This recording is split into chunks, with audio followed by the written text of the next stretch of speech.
In the cradle of civilization, one man changed history forever. His name was Narmer, the unifier of Upper and Lower Egypt. But what happened after his death? Was Egypt thrown into chaos? Or did something greater begin to rise? Narmer, also known as Menes, is credited with founding the first dynasty around 3100 BCE.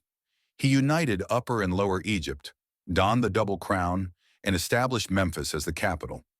But Narmer's death wasn't the end. It was the spark for Egypt's greatest transformation. After Narmer's death, power passed to his successor, Hor-Aha, believed by many scholars to be Narmer's son. Hor-Aha didn't just inherit a kingdom. He inherited the burden of holding it together. He solidified political unity, strengthened religious institutions, and is credited with founding the cult of Ptah in Memphis.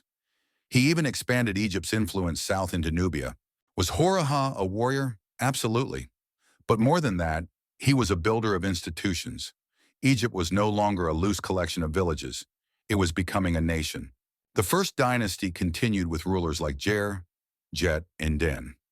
These names might not be as famous, but their impact was massive. Jer, possibly the third pharaoh, is remembered for military campaigns far into the Sinai.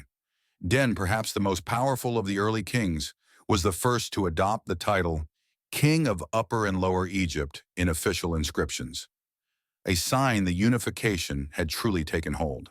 Under these early pharaohs, Egypt's religious system began to formalize. Temples were built, deities were honored, and the pharaoh was seen not just as a ruler, but as a god on earth. This is also when writing began to flourish. The earliest hieroglyphs became standardized, used for administration, taxation, and royal propaganda. The first dynasty eventually gave way to the second, but its legacy was set in stone. Quite literally. Tombs at Abydos, early temples, and administrative records show a civilization not just surviving, but thriving. What began with Narmer's bold vision became the foundation of 3,000 years of Egyptian greatness. So, what happened after Narmer? Egypt didn't fall apart. It stood taller than ever before. From Hor-Aha to Den, the pharaohs of the first dynasty laid the groundwork for pyramids, empires, and legends.